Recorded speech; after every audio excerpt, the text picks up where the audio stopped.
Students, class 7th में है chapter 11 3D visualisation exercise 11.1 में क्वेश्चन 1 to 3 का वीडियो अपलोड है। 4 and 5th क्वेश्चंस को आइसोमेट्रिक शीट पर मैं आपको कैलकुलेट करके बताऊंगी। अभी जो हम कैलकुलेशन करेंगे वो क्वेश्चन 6 to 9 तक की करेंगे। ओके, तो क्वेश्चन नंबर 6 है यहाँ पर, which of the following can be net on a cube. इसको हम नेट प्रोसेस बोलते हैं। इस तरीके के लिए जो आपको दी जाती हैं फिगर्स, तो आपको ये नेट कहा जाता है। इससे हमें ये बताना है कि क्यूब किस किस पोजीशन में बन सकता है। कि आपके पास ये भी कंडीशन है एक क्यूब को बनाने की, एक कंडीशन ये भी है सी, एक कंडीशन इस तरीके से हमें कुछ ब्लॉक्स दिए हुए हैं और इस तरीके से ये मतलब हमारे पास 6 पोजीशंस हैं और हमें ये बताना है इसमें से किस किस पोजीशन पर क्यूब पॉसिबल है। ठीक है, कभी आपके पास एक मिठाई का डब्बा हो या छोटा सा कोई बॉक्स हो, उसको आप कभी खोल के देखिएगा किस किस सिचुएशन में हम क्यूब को बना सकते हैं, यानी बॉक्स को फोल्ड कर सकते हैं या फिर हम पेपर के थ्रू कर सकते हैं। तो जैसे आपके पास ये सिचुएशन है, इस सिचुएशन में हम क्यूब को बना सकते हैं। क्यों?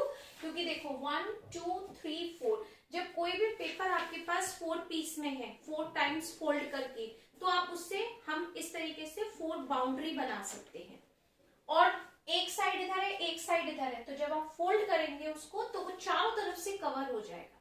तो इसका मतलब हम इस पोजीशन में क्यूब पॉसिबल बना सकते हैं। यहां पॉसिबल है क्यूब। क्या हम इस सिचुएशन में भी क्यूब को बना सकते हैं? पॉसिबिलिटी है हमारे पास। क्यों? क्योंकि जब आप 4 पीसेस को फोल्ड करेंगे तो वो 4 बाउंड्री ऐसे कवर करेंगे। जैसे आप जिस रूम में है ना, उसकी पोजीशन देखिए 1 2 3 4, एक वॉल यहां से आती है और एक वॉल इधर से आती है, यानी एक हमने इधर से लिया और एक साइड हमने इधर से कवर की। तो हम इस पोजीशन में भी क्यूब को ड्रॉ कर सकते हैं, यानी हम क्यूब इसमें बना सकते हैं। ठीक है, क्या हम इस कंडीशन में क्यूब बना सकते हैं? नहीं। कभी भी ध्यान रखना, अगर आपके पास सारी साइड एक तरफ है, जितने भी ब्लॉक्स हैं एक साइड हैं, तो उसमें कभी भी हम क्यूब को ड्रॉ नहीं कर सकते। इसमें दोनों ये जो पीस हैं वो एक साइड है, तो वहां पर हम क्यूब को पॉसिबल नहीं कर सकते बनाना। तो यहां पर हम क्यूब नहीं बना पाएंगे, नॉट पॉसिबल। तो इस कंडीशन में हमारे पास क्यूब नहीं बनेगा, not possible.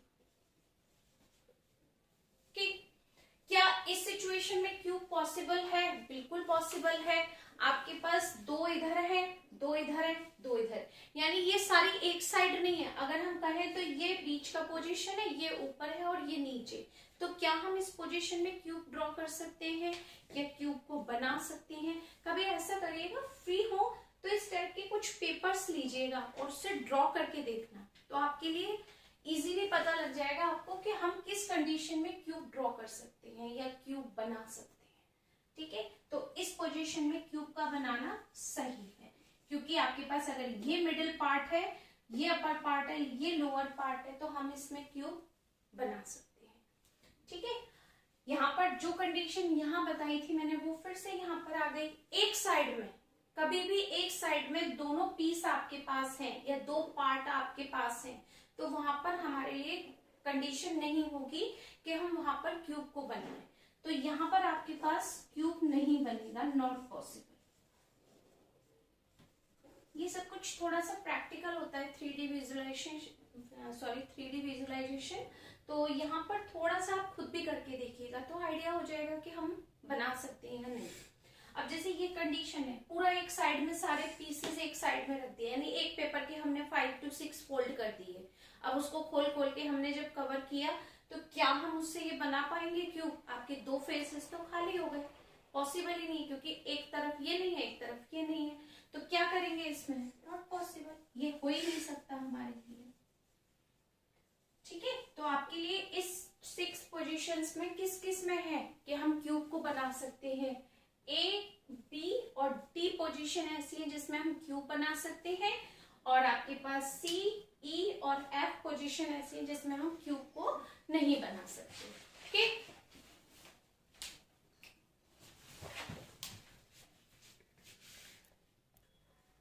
Next question 7th, यहाँ पर शेप्स आपको दी हुई हैं, ये दी हुई है सारी शेप्स, ओके। और यहाँ पर इसको हमने नेट पर ये किया होगा, नेट पर मतलब हम एक नॉर्मल लैंग्वेज में कह सकते हैं मैंने पूरा खोल दिया इसको, ठीक है। अगर आपको समझ आए तो मैंने ये पूरा खोल दिया। मेरे पास एक मिठाई का बॉक्स था या कोई एक बॉक्स था जिसको मैंने पूरा खोल दिया, ठीक है वो।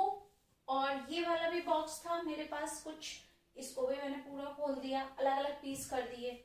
इसको भी मैंने ऐसे कर दिया, अलग अलग नहीं किए, सॉरी, सब एक दूसरे से साइड से कनेक्टेड है बट पूरा खोल दिया, ठीक है। जैसे कार्टून में कोई सामान आता है तो हम उसको पूरा खोल देते हैं, केक का कोई बॉक्स होता है उसको पूरा खोल देते हैं, फिर उसको आप कवर करो, बनाओ चारों तरफ से, तो वो कुछ ना कुछ जरूर शेप देगा अपनी, ठीक है। बिल्कुल इसी तरीके से हमने ये सारे बॉक्सेस खोल दिए। अब जैसे ये बॉक्स है, इससे ये किस, इसमें नेट के किस उससे बनेगा, ये बनेगा इस शेप से। क्यों?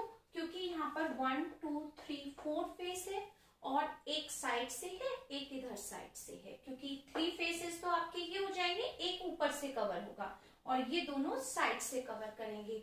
तो हम ये जो बनाएंगे पैटर्न वो इसके बेस पर बनाएंगे, यानी फर्स्ट जो फिगर बनेगी आपकी वो नेट पर 3rd नंबर के इससे मैच हो रही है, ठीक। अब यहाँ पर इस शेप को देखा तो 2 ट्राइंगल है, एक रेक्टेंगल है, फिर ऊपर भी 2 ट्राइंगल है, तो आपको ये कितने ट्राइंगल दे रहा है, 4 ट्राइंगल्स और एक रेक्टेंगल। इसमें ढूंढते हैं हम 4 ट्राइंगल्स और रेक्टेंगल कहां से लेकर आए, ठीक है। तो अगर हम ध्यान से देखें तो ये इसमें बनेगा ट्राइंगल शेप, क्योंकि एक ट्राइंगल इधर एक ट्राइंगल इधर, यानी 2 ट्राइंगल इधर से हम इसको बनाएंगे तो ये शेप देगा, और एक इधर से फोल्ड कर देंगे, एक इधर से फोल्ड कर देंगे, तो आपको ये जो फिगर बनानी है वो बी से बनेगी, ठीक। ये इसमें एक ही वर्टेक्स है और 4 ट्राइंगल्स हैं, वो शेप क्लियर शो हो रही है यहाँ पर कि नीचे हमारे पास एक इस तरीके का रेक्टेंगल है और चारों तरफ से हमने ट्राइंगल को कवर किया, तो एक वर्टेक्स टॉप पर आ गई इस तरीके की, तो इससे हमने ये बना लिया। क्राफ्ट में हम ऐसे बहुत सारे एक्सपेरिमेंट करते हैं, तो जब आप देखेंगे तो हम यही शेप्स को बनाते हैं क्राफ्ट में, ओके। अब ये है 1 2 3 4 5 साइड यानी पेंटागन, 1 2 3 4 5 1 2 3 4 5 पेंटागन मिल गया। पेंटागन एक नीचे से कवर करेगा, एक ऊपर से कवर करेगा, बाकी सारे रेक्टेंगल्स हैं हमारे, तो यानी ये जो फिगर है वो इसके साथ में मैच होगी, ठीक। सिंपल था क्वेश्चन, इजीली हो गया आपसे, एक बार और अच्छे से इसको समझ लीजिए, ठीक। Next question is 8 given below the net of cube with numbers 1 to 6। यहाँ पर हमने नेट पर इसका यूज किया है और हमने 1 to 6 नंबर्स को लिखा है। Marked on it's 6 faces from the cube and the answer of the following questions. यहाँ पर हमें कुछ आंसर्स देने हैं। विच फेस इज अपोजिट टू 3। पहला तो ये जो आपका नेट का है, मैंने कुछ प्रैक्टिकली इस तरीके से देखिए बनाया है, ये आपको बहुत अच्छे से क्लियर हो जाएगा। ये अगर आपको बिल्कुल अच्छे से शो हो रहा हो तो ये देखिए, ठीक है, बिल्कुल जैसे नेट पर है इसी तरीके से मैंने इसको कुछ कैलकुलेट करके किया है, ठीक है। अब देखो मैं इसको फोल्ड करके, ये 4 है फेसेस, मैंने इसको फोल्ड कर दिया और एक इधर से फेस बना दिया और एक इधर से, तो ये पूरा एक क्यूब की तरह बन जाएगा, क्यूब या क्यूबॉइड कोई भी। अब उसने कहा है कि 3 के अपोजिट यानी 3 के बैक साइड में कौन सा नंबर है। तो अगर आपके पास ये 3 है तो इसके अपोजिट में आपके पास कौन सा नंबर है, ये देखो 1। यहाँ पर 3 है तो यहाँ पर आपके पास 1 है, तो आप क्या आंसर देंगे यहाँ पर 1। आंसर इक्वल टू 1, यानी 3 के अपोजिट में क्या है, which face is opposite to 3। 1 face is opposite to 3। आप पूरा आंसर लिख सकते हैं, ओके। सेकंड है which face is opposite to 5। अब आपको ये बताना है 5 के अपोजिट में कौन सा नंबर है। तो देखिए हमने ये बना लिया, अब हमारे पास यहाँ पर 5 आ रहा है ये फेस, और इसके अपोजिट में क्या है हमारे पास, यहाँ पर पढ़ो ध्यान से, 6 नंबर इस तरीके से लिखा है, ठीक है, तो आपके इसका आंसर क्या आएगा आपके पास में 6, यानी फिफ्थ के 5 नंबर के यहाँ 5 आ रहा था और इसके अपोजिट में जस्ट हमारे पास में 6 नंबर है। ठीक, नेक्स्ट है 2 के अपोजिट में कौन सा नंबर है। अब ये हमारे पास इस तरीके से था, 2 यहाँ पर है, 2 के जस्ट अपोजिट में बिल्कुल इसी वॉल के जस्ट पीछे वाले पे क्या नंबर है 4, तो आप आंसर क्या लिखेंगे यहाँ पर 4, यानी इसके पीछे कौन सा नंबर आ रहा है 4 नंबर आ रहा है। अब आते हैं यहाँ पर which faces are adjacent to 6। एडजस्टेंस का मतलब होता है आसपास में कितने नंबर है आपके पास, तो ये नंबर है आपके पास 6। चलो अब देखते हैं, बस अपोजिट में नहीं जाना है, 6 के जस्ट अपोजिट वाले नंबर को हम काउंट नहीं करेंगे। इसके पास में ये वाला नंबर है 4, इसके पास में ये नंबर है 2, इसके पास में 4 है और इसके ऊपर 3 है और इसके नीचे 1, यानी ये इसके सारे अड़ोसी पड़ोसी हो गए। एडजस्टेंट का मतलब आसपास में सारे, केवल कौन सा नहीं लेना है, इसके जस्ट पीछे वाला नंबर नहीं लेना अपोजिट में। एडजस्टेंस का मतलब होता है सारे आसपास में कितने नंबर्स हैं आपके पास।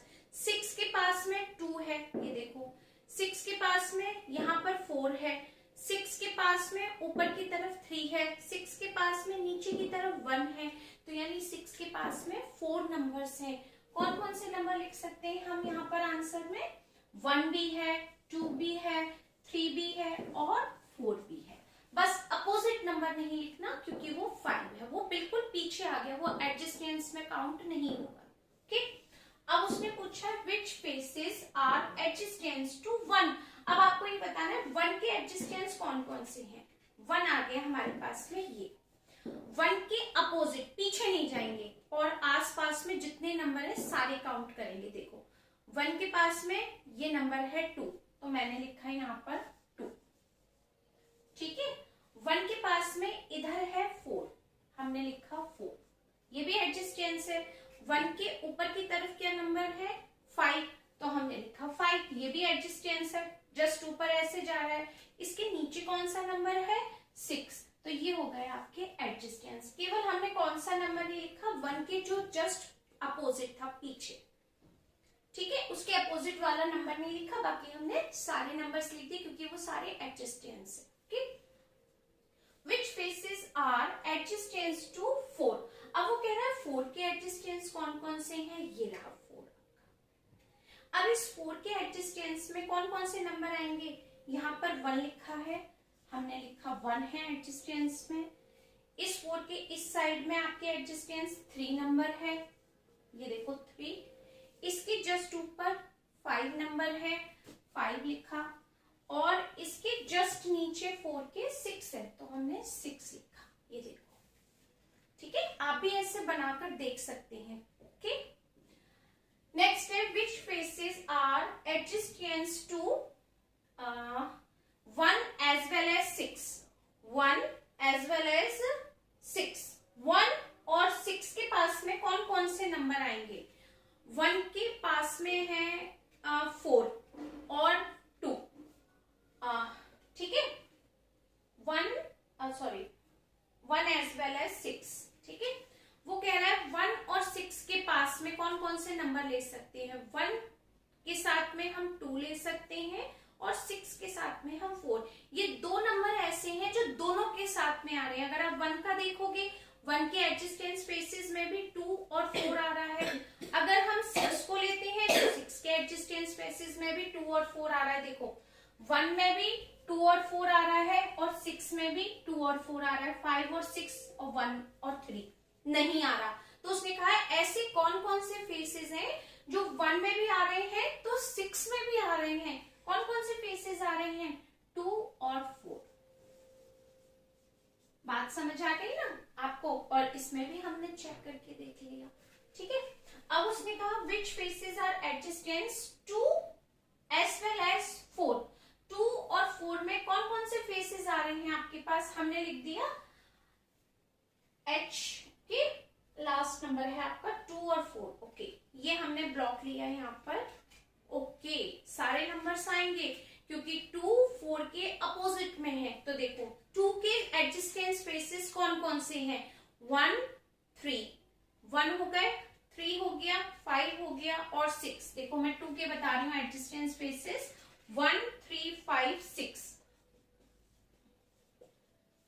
ओके, अब मैंने 4 के एडजेसेंट स्पेसेस देखे तो 4 के भी 1 3 5 और 6, क्योंकि 2 और 4 एक दूसरे के अपोजिट हैं तो 4 के भी एडजेसेंट स्पेसेस क्या हो गए? 1 3 5 6। और उसने पूछा क्या है? Which spaces are adjacent to 2 as well as 4, कि 2 से भी है तो 4 से भी कॉमन है। सारे एडजेसेंट स्पेसेस वो कौन कौन से हैं? तो वो स्पेसेस कौन कौन से हैं? 1 3 5 और 6, दोनों में सेम है। ओके, तो ये हम इसको प्रैक्टिकली करके देख चुके। आई होप कि आपको ये क्वेश्चन बहुत अच्छे से क्लियर हो गया होगा। अगर ये वीडियो में आपको फिगर क्लियर शो नहीं हो रहा है तो आप बनाकर देख सकते हैं। कैसे बनाना है वो भी देख लीजिए। हमने एक सीधा स्ट्रेट पेपर लिया, बिल्कुल स्ट्रेट, उसमें हमने इसको इक्वल पार्ट में फोल्ड कर दिया। ओके, एक स्ट्रेट पेपर लिया, मेजरमेंट करके हमने इसको 4 पार्ट्स में ऐसे फोल्ड कर दिया। ठीक, और उसमें हमने 1 2 3 4 नंबर लिख लिए। फिर हमने 3rd नंबर पर एक और स्ट्रेट पेपर लिया जिस पर हमने 5 और 6 लेकर फोल्ड कर दिया। अब जब आप इसको फोल्ड करेंगे ना चारों तरफ से तो देखो एक बॉक्स बन जाएगा इस तरीके से। आप जब भी उस बॉक्स से ये कैलकुलेशन करेंगे क्विकली होगी, आपकी कोई मिस्टेक नहीं होगी। और मैंने भी पूरा ट्राई किया है आपको एक्सप्लेन करने के लिए और होप्स हो कि आपको सब कुछ क्लियर भी हुआ हो। अगर ये क्वेश्चन अच्छे से क्लियर हुआ हो तो आप मुझे कमेंट में जरूर बताइएगा। और नेक्स्ट क्वेश्चन 9th ऑलरेडी आपकी बुक में गिवन है, तो उसको सिर्फ आपको आइसोमेट्रिक शीट पर ड्रॉ करना है स्केच से, वो आप खुद कर सकते हैं। बुक में क्वेश्चन गिवन है। 8th तक कंप्लीट है। 4th और 5th क्वेश्चन को मैं नेक्स्ट वीडियो में आइसोमेट्रिक शीट और नेट पर आपको कैलकुलेट करके बताती हूँ। Okay, thank you so much. और ये आप अच्छे से क्लियर कीजिए।